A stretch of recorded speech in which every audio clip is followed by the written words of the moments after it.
Hello students, आज आपण पाहणार आहे मेन्स्ट्रुअल सायकल. मी तुम्हाला म्हटलं होतं आपण डेव्हलपमेंट अँड बर्थ हा पार्ट बघायचा आहे, पण हा काढून टाकलेला आहे जो एक पॅरा आहे तो. त्यामुळे आपण कॅन यू टेल हा भागसुद्धा बघणार नाही आहे, हा सुद्धा काढून टाकलेला आहे. लक्षात फक्त ठेवायचं आहे always remember and then we start the menstrual cycle.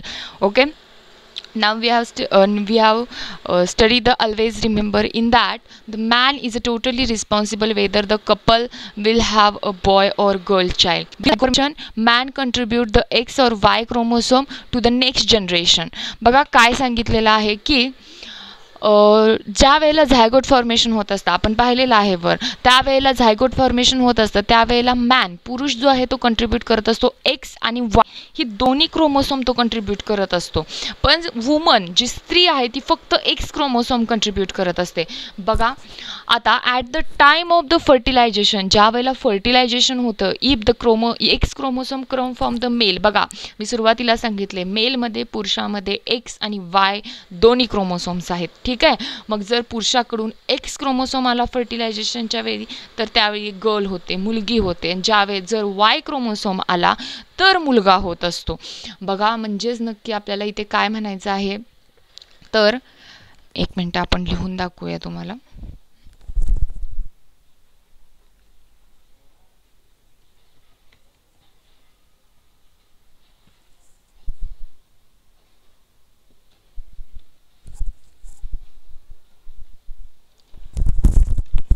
थोडा नेटवर्क प्रॉब्लेम असल्यामुळे स्लो होती प्रोसेस खूप. थोडा वेट करूया आपण.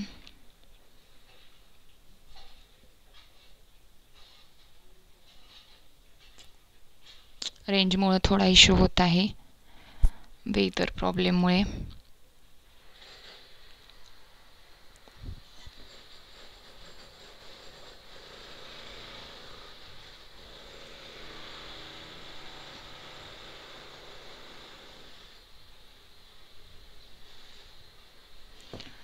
ओके,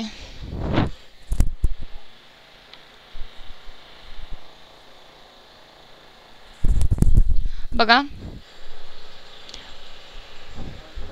मेन्स जे असणार आहेत आणि जे वुमन्स असणार आहेत, इथे मेन्सकडून दोन टाईपचे क्रोमोसोम येत आहेत.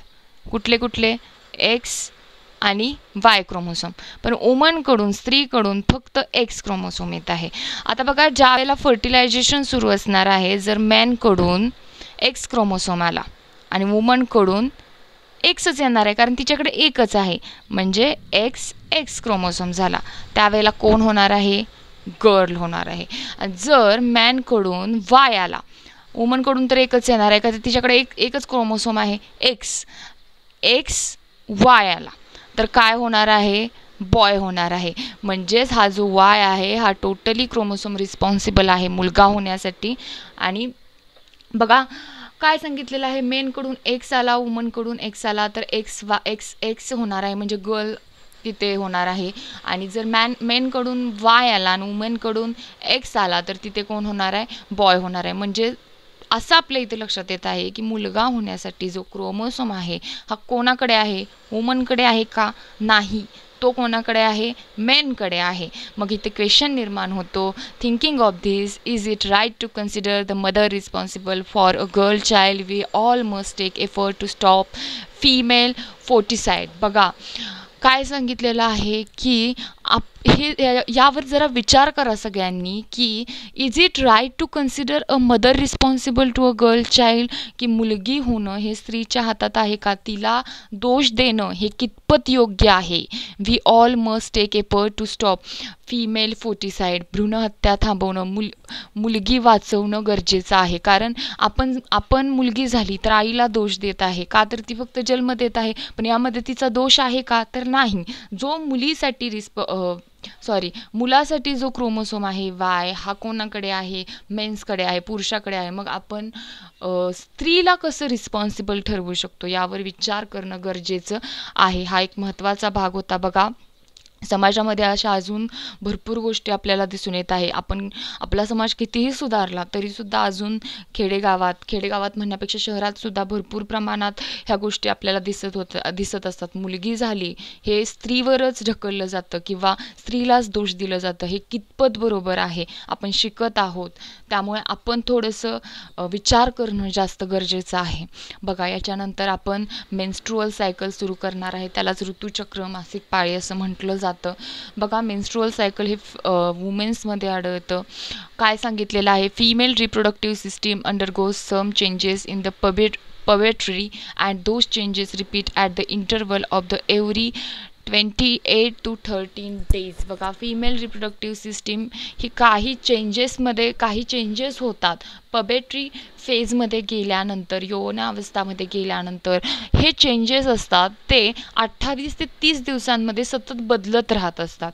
This repetitive changes are called menstrual cycle. हे जे परत रिपिटेटिव्ह चेंजेस घडत असतात 28 ते 30 दिवसांमध्ये, त्यांना आपण मेन्स्ट्रुअल सायकल असं म्हणत असतो. ठीक आहे, ह्यातली लाईन महत्त्वाची आहे. बघा, menstrual cycle is the natural process controlled by the 4 hormones. बघा, ऋतुचक्र, मासिक पाळी ही एक नॅचरल प्रोसेस आहे, नैसर्गिक चक्र आहे आणि ही कंट्रोल्ड होते 4 हार्मोननं. अतिशय महत्त्वाचे आहेत. हे हार्मोनची नावं लक्षात राहणं नेसेसरी आहे. Those 4 hormones are the follicle stimulating hormone, त्यालाच FSH असं म्हटलं जातं. Luteinizing hormone LH, oestrogen and pro oestrogens. बघा, आता हे 4 हार्मोनची नावं तुम्ही लिहून घ्या एकाखाली एक. The 4 hormone which is controlled by the menstrual cycle. The 4 hormone which is controlled menstrual cycle is equal to, एकाखाली एक नावं लिहून घ्या. फॉलिकल स्टिम्युलेटिंग हार्मोन, कंसात FSH असेल. ह्या कधी कधी फुल नाव दिलं जात नाही, FSH दिलं जातं. Luteinizing hormone LH, oestrogen and progesterone. Sorry, मी इथं प्रोनाऊन्सिएशन करायला चुकलेली आहे. प्रोजेस्टेरॉन असं या हार्मोनचं नाव आहे. मी ते व्यवस्थित वाचलं नव्हतं. Progesterone, sorry for that. बघा, one of the several follicle in this ovary start to develop along with the oocyte present in it under the effect of the follicle stimulating hormone. Sentences थोडेसे complicated आहेत, कोणीही जास्त complicated करून घ्यायचं नाही, मी व्यवस्थित सांगते.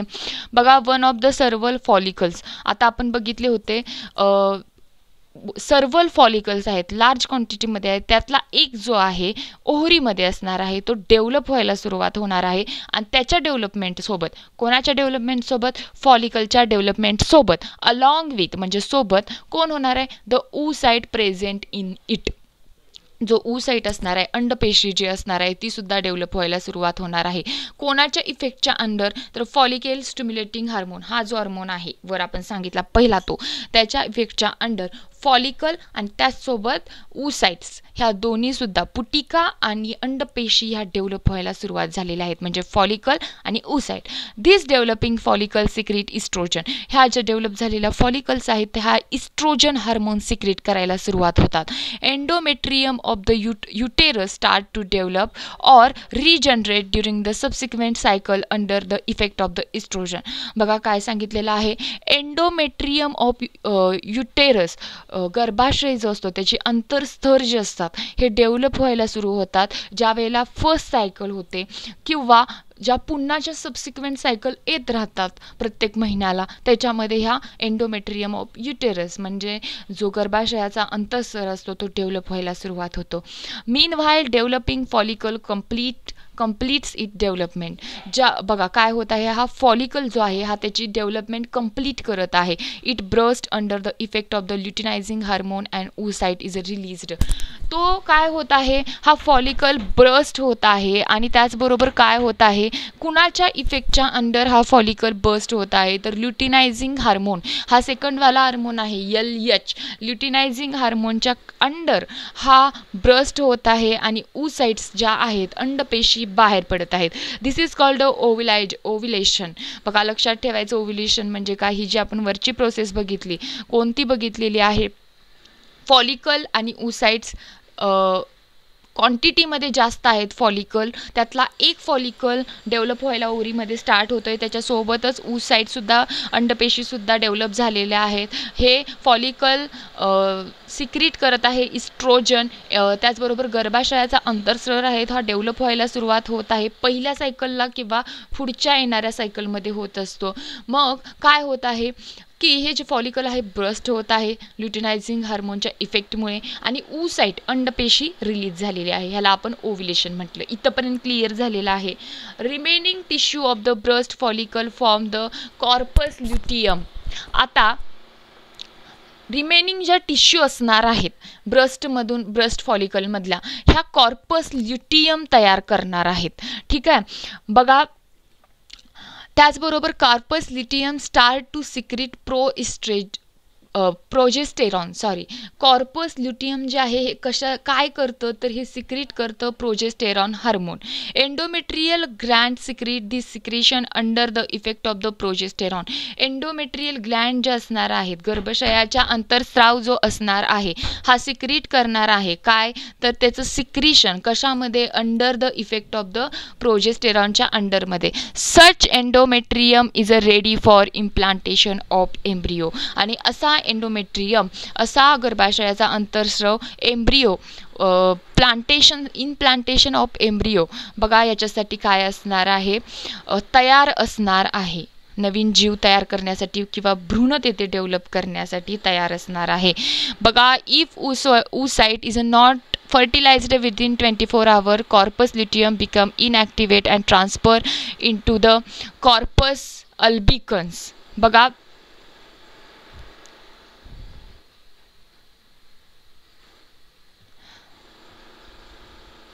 सॉरी हा भाग ओपन झाला होता. बघा, सॉरी, जर 24 आवरमध्ये oocyte फर्टिलाइज झाल्या नाहीत, अंडपेशी फर्टिलाइज झाल्या नाहीत, तर कॉर्पस ल्युटियम जो आहे, पित्तपिंड म्हणतात त्याला, तो इनॅक्टिव्ह होऊन जातो आणि त्याचं श्वेतपिंड कॉर्पस अल्बिकन्समध्ये रूपांतर होतं. Due to this secretion of the estrogen and progesterone stop completely. आणि अशा वेळी जर इनॅक्टिव्ह झाला तर इस्ट्रोजन आणि प्रोजेस्टेरॉन आहेत ते स्टॉप होतात completely. Endometrium start to degenerate in the absence of the two hormone. त्यावेळेला गर्भाशयाचा अंतर्स्रावसुद्धा डिजनरेट व्हायला सुरुवात होतो या दोन हार्मोनच्या, कुठल्या, इस्ट्रोजन आणि प्रोजेस्टेरॉनच्या अब्सेन्समुळं. Tissues of degenerate in endometrium and unfertilized ovum are discarded out through vagina. आणि जे टिश्यूज असतात, डिजनरेट झाला आहे भाग हा बाहेर टाकून देणं महत्त्वाचं असतं. आणि त्यावेळेला काय होतात, ह्या व्हॅजिनाच्या द्वारे बाहेर टाकल्या जातात. This is accompanied with continuous bleeding. आणि त्यावेळी तिथे रक्तस्राव होतो. Bleeding continue approximately for 5 to 5 days. 5 दिवस असा हा रक्तस्राव सुरू असतो. This is called menstruation. ह्यालाच ऋतुचक्र किंवा मासिक पाळी असं म्हटलं जातं. Unless the oocyte is a fertilized and embryo is a implanted. This process is a repeated every month. बघा, जर तिथे oocyte फर्टिलाइज्ड किंवा एम्ब्रियो इम्प्लांटेड झाला तर this process is a repeated every month. If the embryo झाला नाही तर ही प्रोसेस एव्हरी मंथला रिपीट होते. जर तिथे एम्ब्रियो इम्प्लांट झाला, repetition of cycle is a temporarily stopped. म्हणजे ज्या वेळेला तिथं एम्ब्रियो इम्प्लांट झाला किंवा तिथं एका नवीन जीवाची वाढ होण्यास सुरुवात झाली तर ही सायकल टेम्पररीली स्टॉप होते. 9 months जवळपास स्टॉप होते. Till the parturition and there for period of the breast feeding. Menstrual cycle is a natural process and the woman experience severe pain during this period. बघा, menstrual cycle आपण सुरुवातीलाच सांगितली एक नैसर्गिक प्रक्रिया आहे आणि यावेळी जी स्त्री आहे तिला थोड्याफार वेदना जाणवत असतात. Severe weakness is a felt due to the heavy bleeding. ज्या वेळेला रक्तस्राव होतो त्यावेळेला तिला विकनेस जाणवत असतो. There is a high possibility of the infection too during this overall period. या सगळ्या प्रोसेसमध्ये तिला इन्फेक्शन होण्याची शक्यता असते. Due to such reason there is a need of the rest along with special personal hygiene. अशा वेळेला स्वतःची काळजी घेणं तिनं सर्वात जास्त महत्त्वाचं असतं. स्वच्छता हायजीन राखणं सगळ्यात जास्त महत्त्वाचं असतं. ठीक आहे, म्हणजे बघा मेन्स्ट्रुअल सायकल ही होत असते, याच्यामध्ये 4 हार्मोन्स रिस्पॉन्सिबल असतात, FSH, LH, इस्ट्रोजन आणि प्रोजेस्टेरॉन. बघा आपण सुरुवातीपासून एकदम थोडक्यात बघूया की काय झालेलं आहे, की फॉलिकल डेव्हलप व्हायला सुरुवात झाला, त्याच्यासोबतच ऊस अंडपेशीसुद्धा डेव्हलप व्हायला सुरुवात झाल्या. फॉलिकलनं सिक्रेट केलं इस्ट्रोजन. एंडोमेट्रियम म्हणजे गर्भाशयाचा अंतःस्थळ आहे, हा डेव्हलप झालेला आहे फर्स्ट सायकल किंवा सबसिक्वेंट सायकलमध्ये. आणि डेव्हलपिंग फॉलिकल ज्या वेळेला फॉलिकल कम्प्लिटली डेव्हलप झाला, तो ब्रस्ट झाला, त्यातून बघा काय झालेलं आहे, ऊसाईट अंडपेशी बाहेर पडलेली आहे. आणि रिमेनिंग जे टिश्यूज आहेत फॉलिकलचे, कार्पस ल्युटियम फॉर्म झालेला आहे. कार्पस ल्युटियमने स्टार्ट केलं काय, प्रोजेस्टेरॉनला सिक्रेट करण्यासाठी. मग आता एंडोमेट्रियल ग्लँड जे आहे हे सिक्रीट करत आहे सिक्रीशन या प्रोजेस्टेरॉनचं. ठीक आहे, मग such endometrium is a ready for implantation of embryo. एवढी सगळी प्रोसेस झाल्यानंतर तिथे नवीन जीव, नवीन भ्रूण तयार करण्यासाठी हे एंडोमेट्रियम गर्भाशय तयार असतं. पण ज्या वेळेला काय होतं, oocyte ज्या वेळेला अंडपेशी फर्टिलाइज होत नाही 24 तासामध्ये, त्यावेळेला ते इनॅक्टिव्ह होतं. इनॅक्टिव्ह होऊन कॉर्पस लिटियम, कार्पस अल्बिकममध्ये कन्वर्ट झालेला आहे. ठीक आहे, आणि सिक्रीशन ऑफ इस्ट्रोजन आणि प्रोजेस्टेरॉन स्टॉप झालेले आहेत. दोन्ही हार्मोन स्टॉप झालेले आहेत, त्याच्यामुळे एंडोमेट्रियमचे डेव्हलपमेंट आहे ती डिजनरेट झालेली आहे.